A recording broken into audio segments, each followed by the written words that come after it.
اس کو علامہ ابن الجوزی نے بھی لکھا، فقی ابو اللہ سمرقندی نے بھی لکھا، علامہ ابن حجر نے بھی لکھا.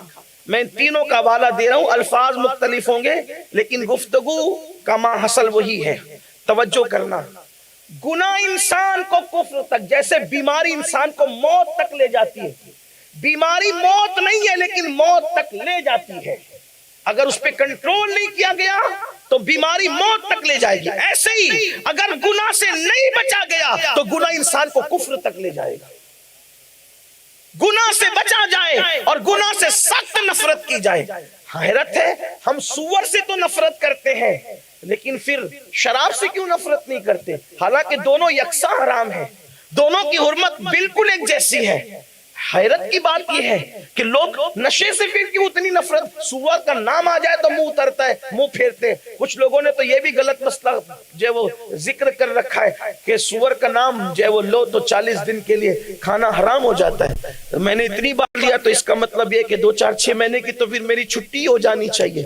تو ایسا نہیں ہے. تو کچھ باتیں ایسی کہ ہم نے زبردستی سے عام کر رکھا ہے. تو میرے پیارے آقا علیہ السلام کے پیارے دیوانوں، برسیسا 60,000 اس کے شاگرد اس کی تربیت کی وجہ سے ہوا میں اڑتے تھے. فرشتوں نے ایک دن اس کی عبادتوں پہ تعجب کرتے ہوئے کہا، فرشتوں نے کہا اللہ برسیسا کیسا عابد ہے. ارشاد ہوا انی عالم ما لا تعلمون، جو ہم جانتے وہ تم نہیں جانتے. فرمایا برسیسا کافر ہے. توجہ کریں آپ، اس کے شاگرد ہوا میں اڑ رہے ہیں، فرشتے اس کی عبادت پر متعجب ہیں، تعجب کر رہے ہیں، اور اللہ فرما رہا ہے کہ وہ کافر اور جہنمی ہے. اس کا علم ہے. اسی لیے یہاں پر ایک بات رک کر کے عرض کروں، کتنے بھی عبادت گزار اور نیکوکار بن جاؤ، اپنی عبادتوں پہ کبھی ناز نہیں کرنا. پتہ نہیں اس کے علم میں کیا ہے، اس نے ہمارے لیے کیا لکھ رکھا ہے ہمیں نہیں پتا. جب تک دونوں پیر جنت میں نہیں پہنچ جائیں کوئی دیر ہوشیاری کی ضرورت نہیں ہے. میں ایسا، میں ویسا، میں ویسا، اپنی میں نکال دیں. اللہ تبارک و تعالیٰ کو میں پسند نہیں ہے، اور اکثر میں والے کفر کی وادی میں گئے. وَاسْتَكْبَرَ وَكَانَ مِنَ الْكَافِرِينَ. حسن پر گھمنڈ کیے تو گئے، حسن پر گھمنڈ کیے تو گئے، علم پہ گھمنڈ کیے تو گئے، تقوی پہ گھمنڈ کیا تو گئے. گھمنڈ اللہ کو کسی کا پسند نہیں. تکبر اسی کو زیبا ہے، تکبر اسی کے شایان شان ہے. اس لیے کوئی دولت پا کر کہ میرے تو اتنے بچے اتنا کماتے اتنا آتا ہے اور میں گھمنڈ کروں، اللہ کو پسند نہیں ہے. بلکہ قرآن کہتا ہے الہاکم التکاثر حتی زرتم المقابر، ہلاک کر دیا تم کو مال کی طلب نے، زیادہ طلبی نے، حتیٰ کہ تم موت کے گڑھے میں پہنچ گئے. قرآن کہتا ہے الذی جمع مالا وعددا، اے مال کو جمع کر کے گن گن کے رکھنے والے، کیا تو یہ تصور کرتا ہے کہ تیرا مال تجھے موت سے بچا لے گا؟ ایک مقام پہ کہتا ہے لا تنس نصیبک من الدنیا، دنیا سے اپنے نصیب کا مت بھول، یعنی تو کفن کے سوا دنیا سے کچھ نہیں لے جائے گا. سود کے دھندے کر کے کتنا بھی جمع کر لے، جوا کھیل کے کتنا بھی جمع کر لے، جنگلی رمی کے ذریعے کتنا بھی کروڑپتی بن جا، سوائے کفن کے تُنے کچھ نہیں لے جانا. ارے حلال کفن لے جائے گا، حلال تو ہو سکتا ہے تجھ پہ رحم کیا جائے، بلکہ حلال کفن کو بھی مٹی کھا جاتی ہے. جن کا کفن حرام ہوگا ان کا کیا حال ہوگا، حرام کفن میں لپٹ کر جو جائیں گے. بلکہ کرونا نے تو ہمیں وہ دن دکھایا کہ بڑے بڑے کروڑپتی لوگوں کو خود کے مال کا کفن بھی نصیب نہ ہوا، گورنمنٹ کے کفن میں لپیٹ کر کے گئے، اور سنت کے مطابق بھی بہتوں کو کفن نصیب نہ ہوا، غسل نصیب نہ ہوا. عبرت کی باتیں فَاعْتَبِرُوا يَا أُولِي الْأَبْصَارِ، اے آنکھ والو عبرت حاصل کرو. یہ سب عبرت کی باتیں ہیں. تو اپنی ذات پہ گھمنڈ نہیں کرنا. جس کے شاگرد ہوا میں اڑ رہے ہیں اللہ فرماتا ہے وہ کافر ہے.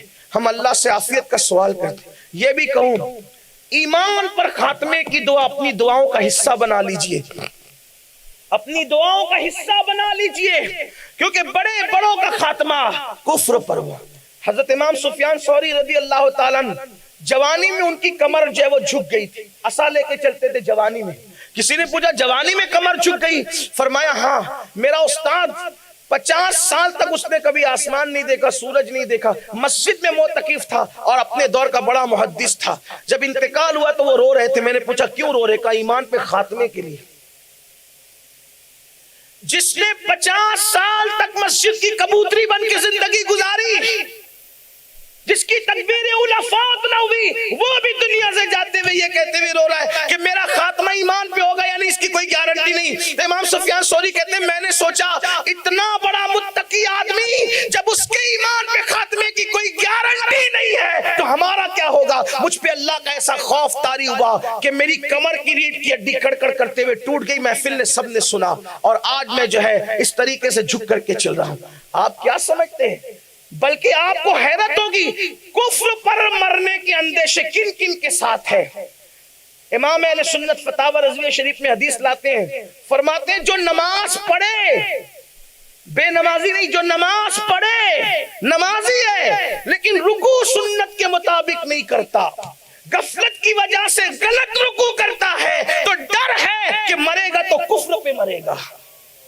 جن کا رکوع سنت مصطفیٰ کے نمازی ہے، بے نمازی نہیں۔ اب بتاؤ نماز میں رکوع صحیح نہیں کر رہا ہے تو برے خاتمے کا اندیشہ ہے۔ جو سرے سے نماز ہی نہیں پڑھتے ان کا کیا حال ہوگا؟ جنہوں نے مسجدوں کو ویران کر دیا ہے ان کا کیا حال ہوگا؟ جو صرف جمعہ کی 2 رکعت پڑھتے ہیں، یا بہت تو ایسے وی آئی پی ہیں معاذ اللہ کہ جو لوگ صرف عید کی پڑھتے ہیں اور پھر ان کی تصویریں چھپتی ہے کہ فلاں صاحب عید پڑھنے فلاں جگہ پر گئے۔ آپ اندازہ کریں ان کا کیا حال ہوگا۔ یہ بھی روایت ہے کہ جو اذان کو سن کر دنیا کی بات کرے، ڈر ہے وہ اذان کا جواب نہ دے، تعظیم و تکریم نہ کرے تو وہ مرے گا تو ڈر ہے کہ کفر پہ مرے گا۔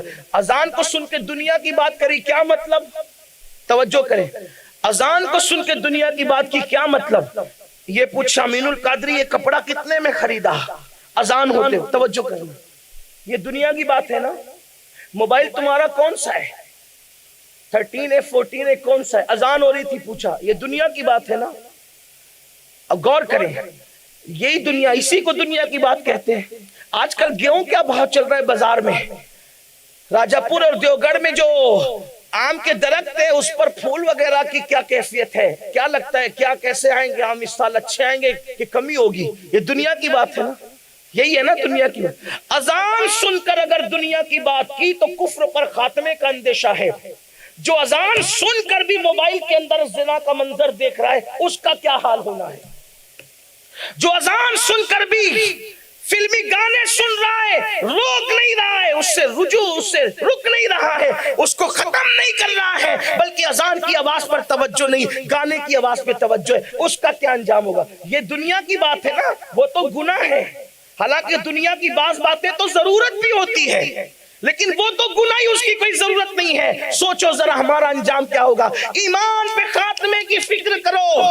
حضرت سید الطائفہ جنید بغدادی رضی اللہ تعالیٰ فرماتے ہیں ہمارے دور کا ایک محدث جو ہے عیسائی ہوا، اور جس عصا پہ ٹیک لگا کر کے وہ خطبہ دیتا تھا اور حدیث پڑھتا تھا، اس عصا کے ذریعے سے وہ سور چراتے اس کو دیکھا گیا، اس کو سور چراتے دیکھا گیا۔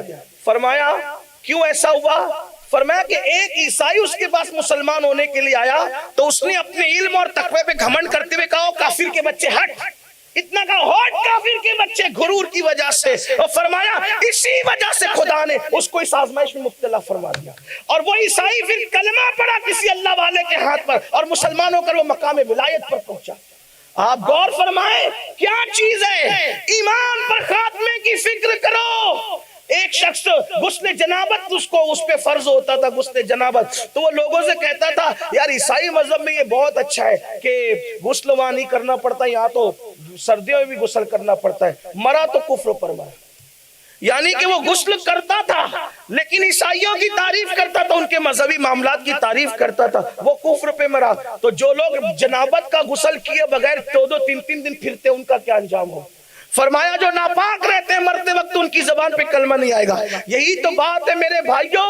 امام سفیان ثوری کو جب دنیا سے جا رہے تھے تو رو رہے تھے. کسی نے کہا اپنے گناہوں پہ رو رہے, مٹی اٹھا کے فرمایا میرے گناہوں کی حیثیت میرے رب کے کرم کے سامنے اس مٹی کی بھی نہیں ہے. میں گناہوں پہ نہیں رو رہا ہوں, اس لیے رو رہا ہوں کہ ایمان پہ مروں گا کہ نہیں مروں گا. اس لیے کہ اگر ایمان پہ مر گیا تو پھر مجھے کوئی فکر نہیں, انشاءاللہ میں جنت ہی میں جاؤں گا.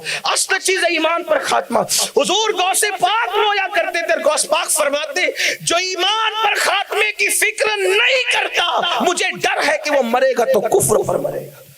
اللہ سے عافیت کا سوال کرتے تو بات نکلی تھی برسیسا کی اور دور نکلی. برسیسا 60,000 اس کے شاگرد ہواؤں میں اڑتے ہیں, فرشتے متعجب ہے, تعجب کر رہے ہیں کیسا برسیسا ہے. فرمایا کافر ہے, کافر ہو کے مرے گا. اب یہ بھی معاملہ تھا اور بڑی عبادت تھی. اب جب یہ بات ہو گئی اللہ کا فرمان تو اللہ کا فرمان. ایک دن شیطان اس کے پیچھے لگا, برسیسا کے پیچھے. اب برسیسا کی عبادت گاہ میں وہ آیا, کہا مجھے بھی اپنے شاگردوں میں شامل کر لو. برسیسا نے کہا یہاں پہلے اتنے ہزاروں ہیں, اب یہاں کسی گنجائش نہیں ہے. اس نے کہا اچھا ٹھیک ہے کچھ عبادت تو کرنے دو. شیطان کھڑا ہوا اور 3 دن اور 3 رات تک کی عبادت ہی کرتا رہا, کھڑا ہی کھڑا عبادت کرتا رہا. برسیسا ہو گیا اس سے متاثر. برسیسا متاثر ہوا اور جب وہ 3 دن کے بعد فارغ ہوا تو کہا بھائی میں تو رات کو سوتا بھی ہوں دن کو کھاتا بھی ہوں اور تو کیسا عبادت گزار. 3 دن اور 3 رات تک کھڑے ہونے کی تو میرے اندر طاقت نہیں, لیکن تیرے اندر کیسی روحانی طاقت ہے کہ تو 3 دن 3 رات کھڑے رہ سکتا ہے. یہ چیز مجھے چاہیے. تو مجھ سے سیکھنے آیا لیکن اب میں تجھ سے سیکھنا چاہتا ہوں. اب شیطان کا حال یہ ہے میرے بھائی کہ وہ جیسے کے پاس ویسی شکل میں جاتا ہے. اللہ شیطان اور نفس کے مکر سے ہم سب کی حفاظت فرمائے, اللہ عافیت کے معاملات کرے. تو شیطان اب وہ شکل میں گیا تو برسیسا متاثر کہتا ہے اس طرح کھائے پیے سوئے بغیر میں بھی کھڑے رہنا چاہتا ہوں. شیطان نے کہا تو نہیں کر پائے گا, تیرے بس کا نہیں. جب کسی کو تیخ میں لانا ہو تو یہی ہوتا ہے نا, اگر تو نہیں کر پائے گا تیرے بس کا نہیں. کہا اچھا کیوں نہیں میرے بس کا ہے؟ تو کہا تم گناہ نہیں کرتے نا. دیکھو شیطان کیسے حملہ کر رہا ہے. کہا تم لوگ گناہ نہیں کرتے, اور جو گناہ نہیں کرتا پھر اس پر وہ رقت طاری نہیں ہوتی. اصل میں مجھ سے ایک گناہ ہو گیا تھا تو اس گناہ کا خیال مجھے اتنی دیر تک اللہ کی بارگاہ میں کھڑا رکھتا ہے تو لذت آتی ہے, مجھے رقت طاری ہوتی ہے. تم لوگ گناہ کرتے نہیں اس لیے تمہاری وہ کیفیت اتنی دیر تک کھڑے ہونے کی نہیں. تو کہا اچھا اگر یہ لذت 3 دن کھڑے ہونے کی سوئے کھائے پیے بغیر اگر مجھے مل جائے, چلے میں گناہ کرنے کے لیے تیار ہوں. میں نے کرنا کیا ہے, میں کون سا گناہ کروں؟ کسی کو قتل کرنا پڑے گا, کسی کا مرڈر کرنا پڑے گا, قتل. اور نہیں یہ نہیں ہو سکتا, میں قتل نہیں کر سکتا کیونکہ ناحق کسی کو جس نے قتل کیا اس کا ٹھکانہ جہنم ہے. اور جو جس انداز سے کسی کو قتل کرے گا اسی انداز سے فرشتے اس کو قیامت تک جہنم میں اسی طرح قتل کرتے رہیں گے. یعنی آپ نے معاذ اللہ اگر کسی کو قتل کیا کسی بھی ہتھیار سے تو دنیا کے ہتھیار سے جس طرح آپ نے اس کے جس حصے پہ حملہ کیا جہنم میں جہنم کے بنے ہوئے ہتھیار سے اسی طرح حملہ ہوگا قاتل پر جس نے قتل کیا. اور فرمایا اس پر جنت کی خوشبو بھی حرام ہے قتل کرنے والے پر, بڑی سخت سزا ہے اس کی. نہیں یہ نہیں کر سکتا. کہا اچھا پھر زنا کر, قتل نہیں کر سکتا تو زنا کر. اس نے کہا یہ تو میرے لیے قتل سے بھی زیادہ مشکل ہے, اس لیے کہ کوئی زنا کرے زنا تو زنا کا حال یہ ہے جب کوئی زنا کرتا ہے تو اس کے لیے یہ ہے کہ اللہ تبارک و تعالی اس کو جہنم میں اس حالت میں داخل فرمائے گا کہ اس کے دونوں ہاتھ اس کے سر سے جہنم کی زنجیروں سے باندھے جائیں گے. اس کے بدن پر تارکول کا لباس ہوگا. تارکول مطلب ڈامر. ڈامر کی سڑک پر پیر رکھ دو گرمی میں, مئی کے مہینے میں, تو پیروں کا کیا حال ہوتا ہے. اگر کہیں ڈامر کچا ہو تو کیا حال ہوتا ہے. اور وہ جہنم کی آگ کا بنا ہوا ڈامر, اس کے بدن پر تارکول کا لباس ہوگا. اور اگر یہ حدیث میں نہیں آتا تو شاید میں بیان کرنے کی ہمت نہیں کرتا. اور اس کی جس شرمگاہ سے اس نے زنا کیا تھا اس پر جہنم کی آگ رکھ کر بھڑکائی جائے گی. اس نازک مقام کے ساتھ یہ سلوک کیا جائے گا. 2 منٹ کی لذت، چند لمحوں کی لذت. اور پھر یہ صوفیہ کہتے ہیں کہ جب کوئی زنا کرے تو زنا کرنے والا غسل کرنے کے بعد اس کا بدن تو پاک ہو جاتا ہے، لیکن اس کے دل پر جو گناہ کی سیاہی لگ چکی ہے زنا کی وجہ سے، 7 سمندروں کا پانی بھی اس کو دھل نہیں سکتا. آج زنا کو بھی فیشن کا نام دیا جا رہا ہے، زنا بھی فیشن ہو چکا ہے. یہاں تک فرمایا گیا زنا کرنے والے کو دنیا ہی سے سزا دی جانا شروع کر دی جاتی ہے، اور اس کی پشتوں میں کئی پشتوں تک کے اس زنا کی نحوست باقی رہتی ہے. یہ بھی ایک بات آپ کو بتا دوں، ہاں بہت توجہ سے سننا. اولیاء اللہ فرماتے ہیں جس نے زنا کیا ہوگا اللہ اس کی نسل میں لنگڑی، لولی، اندھی، عیبی اولاد پیدا فرماتا ہے. اب اس کا مطلب یہ نہیں کہ آپ جس کے گھر میں لنگڑی، لولی، اندھی اولاد دیکھ لیں اب اس پہ آپ شک کرنا شروع کر دیں کہ اس نے زنا نہیں. بدگمانی نہیں. بعض جگہ آزمائش کے طور پر ہوتا ہے، اور بعض جگہ امتحان کے طور پر ہوتا ہے، بعض جگہ سزا کے طور پہ ہوتا ہے. ہم جب کوئی بیان میں بات سن لیتے ہیں اب اسی پر سب کو پرکھنے لگتے ہیں، ایسا نہیں. بیماری بھی سزا ہے، لیکن ایوب علیہ السلام کے لیے امتحان تھا، اس کا خیال کرتے رہے. اللہ اکبر. تو میں یہ عرض کر رہا تھا کہ زانیوں کے یہاں عیبی اولاد پیدا ہوتی ہے، نقص والی اولاد اکثر پیدا ہوتی ہے، لیکن بعض لوگوں کو اللہ امتحان کے طور پہ دیتا ہے، اور جن کو امتحان کے طور پہ عیبی اولاد ملتی ہے اس کی نشانی یہ ہے جب وہ اولاد پیدا ہوتی ہے تو اللہ تبارک و تعالیٰ اس کی برکت سے ان کا گھر بھی بھر دیتا ہے اور ان کی آخرت بھی درست کر دیتا ہے. یہ نشانی ہے اس کی، کیونکہ اللہ اگر کسی چیز میں کمی کرتا ہے تو کسی کو بڑھ کے دیتا ہے. اکثر آپ دیکھیں گے جو اندھے لوگ ہوتے ہیں، نابینا لوگ، ان کا حافظہ بڑا مضبوط ہوتا ہے. وجہ ایک کم کیا تو دوسرا زیادہ کیا. یہ اللہ کی شان ہے، اللہ رب العزت کی عطا ہے. اور پھر اندھے لوگوں کو، نابینا لوگوں کو لوگ گالیاں دیتے اور کہتے ہیں کہ جیسا تھا ویسا اللہ تعالیٰ نے تیرے ساتھ سلوک کیا. یاد رکھنا کسی کے پہ تانا نہیں دینا، بلکہ اخیاروں کو جنت میں جب دیدار ہوگا تو پھر اس کے حساب سے، ان کے عمل کے حساب سے ہوگا. لیکن جب نابینا لوگ آئیں گے تو اللہ نے فرمایا میرے امتحان پہ تم نے صبر کیا، آج تمہارے لیے خصوصی طور پر جو ہے وہ تجلی کی جاتی ہے. جب تک چاہو اپنے رب کا دیدار کرتے رہو. بہت سے ایسے بزرگ ہیں جو آخری عمر میں نابینا ہوئے، ان میں سے مشہور صحابی اور حبر الامہ رئیس المفسرین حضرت عبداللہ ابن عباس بھی ہے جو آخر عمر میں نابینا ہو گئے.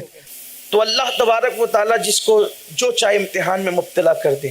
بہت سارے بزرگ ایسے اہل اللہ جو آخر عمر میں جن کی آنکھوں کی بینائی گئی انہوں نے اس پہ صبر کیا. اس میں سے حبر الامہ حضرت ابن عباس بھی ہیں.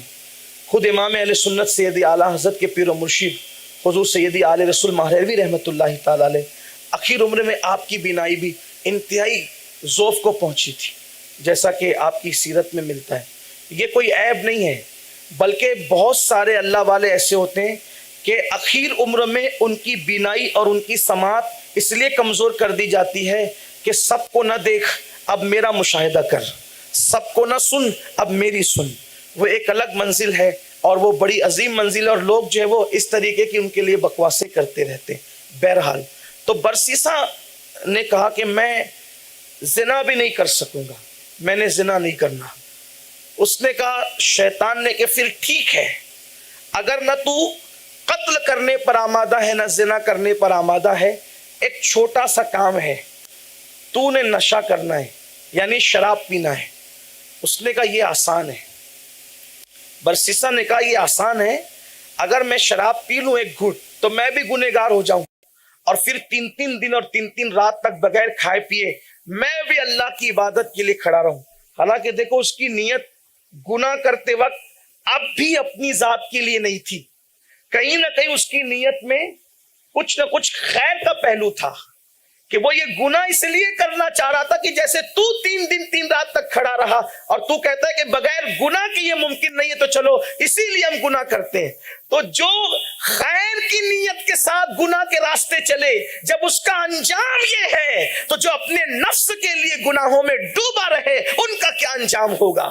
اس نے کہا ٹھیک ہے میں نشہ کروں، یہ نشے کی چیز ملے گی کہاں؟ کہا فلاں جنگل میں ایک عورت رہتی ہے، وہاں سے تجھے میسر ہوگا۔ اس وقت سارے شاگردوں کو چھوڑ کر اور احباب کو چھوڑ کر برسیسا جو ہے وہ اس عورت کی طرف خاموشی سے چل پڑا۔ جب وہ چل پڑا تو فرشتوں کی چیخیں نکل گئی کہ برسیسا آج اپنی عبادت گاہ سے قدم باہر نکال رہا ہے پہلی بار، اور وہ بھی شراب کے حصول کے لیے، شراب کو ڈھونڈنے کے لیے، نشے کی چیز کے لیے۔ اور پھر اس کے بعد جب وہ وہاں پہنچا تو پھر شیطان تو شیطان ہے، اللہ اس کے مکر سے سب کی حفاظت کرے۔ وہاں سب انتظام تھا، خوبصورت عورت تھی، ایک بچہ تھا، اور اس کے بعد اس کا شوہر کہیں گیا ہوا تھا۔ برسیسا پہنچا، شراب مانگی، اس نے دیا، پیتا رہا، نشے میں بدمست ہوا، اس خوبصورت عورت سے زنا کیا۔ اس لیے کہ نشہ جو ہے انسان کے اندر بڑی گندگی اور گندی سوچ اور گندی فکر پیدا کرتا ہے۔ آپ اندازہ کریں، آدمی اگر پیاز کھا لے، ایک مرتبہ پیاز کھا لے تو اس کا اثر اس کے پسینے میں ظاہر ہونے لگتا ہے۔ پیاز اگرچہ وہ حلال ہے، اس کا اثر جب پسینے میں ظاہر ہوتا ہے، اس کا اثر جب منہ میں ظاہر ہوتا ہے، آپ اندازہ کریں میرے بھائی کہ شراب کا اثر کیا نہ ظاہر ہوتا ہوگا اور وہ کیا اثرات نہ دکھاتا ہوگا۔ پھر اس نے شراب پیا، زنا کیا، زنا کے بعد پھر وہ بچہ جو تھا خیال کیا اس کو دلایا گیا، یہ سب منظر تو بچے نے دیکھا تو قتل کر دیا اس کو، اور قتل کر کے جب چلا تو اس سے پہلے کہ وہ قدم آگے بڑھاتا، شیطان نے جو ہے وہ وہاں جا کر قاضی کے پاس مخبری کر دی، برسیسا کیسا ہے؟ کہا وہ تو اللہ کا ولی ہے۔ کہا چل کے دیکھو۔ وہاں لایا تو دیکھا لاش پڑی ہے اور خوبصورت عورت کے ساتھ زنا کا ماحول، اس کے اثرات ابھی بھی اس پر ظاہر ہیں۔ تو کہا اچھا، عبادت کا ڈھونگ رچا کر اتنا بدترین۔ بادشاہ نے کہا اس کی سزا کیا ہونی چاہیے؟ قاضی نے کہا اس کی سزا یہ ہے کہ اس کو پہلے کوڑے لگاؤ اور کوڑے لگا کر کے اس کو پھانسی کے پھندے پہ چڑھا دو۔ پھانسی کے پھندے پہ برسیسا چڑھا تو شیطان آیا اور آ کر کے کہتا ہے برسیسا تیری عبادت خانے میں ہی آیا تھا جو 3 رات 3 دن تک کے کھڑا تھا تجھے نشانہ بنا کے، تجھے لالچ پیدا ہوئی میری طرح عبادت کرنے کی تو ایک گناہ کی طرف تجھے لانے والا میں ہی تھا، اس عورت کے گھر پہنچانے والا میں ہی تھا، زنا بھی میں نے ہی کروایا، قتل بھی میں نے ہی کروایا، قاضی کے پاس اطلاع کروا کر اس کو وہاں تک میں نے پہنچایا، سب میں نے کیا ہے۔ اور اب تو مر رہا ہے 60,000 شاگردوں کا استاد، تو مر رہا ہے تو ذلیل اور رسوا ہو کے مر رہا ہے، تیرے اوپر الزام ہے کہ تو شرابی ہے، تو قاتل ہے، تو زانی ہے، 3 بدترین بڑے گناہوں کے الزام لے کے تو مر رہا ہے۔ اگر تو چاہے تو میں تجھے بچا سکتا ہوں، تو بچ جائے گا، پھر اس کے بعد تو نیک بن جانا، یہ سب گناہ لوگ بھول جائیں گے، پھر مرے گا تو نیک اور پارسا بن کے مرے گا۔ کہ بچنے کی کیا صورت ہے؟ کہ مجھے ایک سجدہ کر دے، اگر تو مجھے ایک سجدہ کر دے تو میں تجھے بچا سکتا ہوں۔ برسیسا نے کہا میں بندھا ہوا ہوں، میں سجدہ کیسے کروں؟ کہا صرف سر کا اشارہ کر دے گا تو بھی میں تجھے بچا لوں گا۔ اس نے سر کا اشارہ کیا اور شیطان نے ہنستے ہوئے کہا بس ابھی تک تو پاپی ہو کے مر رہا تھا لیکن ایمان تیرے پاس موجود تھا، سو میں نے تیرا ایمان بھی چھین لیا، اچھا اب میں چلتا ہوں۔ یہ کہہ کر کے کہا برسیسا اب تو کفر پر مرے گا، اور لوگوں نے دیکھا کہ برسیسا کفر پر مرا۔ بد نگاہی، شراب اور گناہ کبیرہ کی جو وہ بدی نے اس کو کہاں تک پہنچایا، اور اللہ کا وہ اعلان انی اعلم ما لا تعلمون، اور اللہ کے علم میں اور پھر اس کی خفیہ تدبیر کی اپنی شان ہے۔ اسی لیے میرے آقا علیہ السلام دعا فرماتے تھے یا مقلب القلوب ثبت قلبی علی دینک، اے دلوں کو الٹ پلٹ کرنے والے میرے دل کو اپنے دین پر ثابت قدمی عطا فرما۔ حالانکہ وہ رسول دین لانے والے بھی ہیں اور خود سراپا دین بھی ہے۔ میرے امام کہتے ہیں اللہ کی سرتاب قدم شان ہے یہ، انسان نہیں انسان، وہ انسان ہے یہ۔ قرآن تو ایمان بتاتا ہے انہیں، ایمان یہ کہتا ہے میری جان ہے یہ۔ اللہ تعالی ہمارا ایمان سلامت رکھے، گناہ کبیرہ ہمیں کفر تک لے جا سکتے ہیں، اس لیے اللہ کی بارگاہ میں توبہ کریں، ڈریں۔ اللہ تعالی ہم سب کو عمل کی توفیق بخشے۔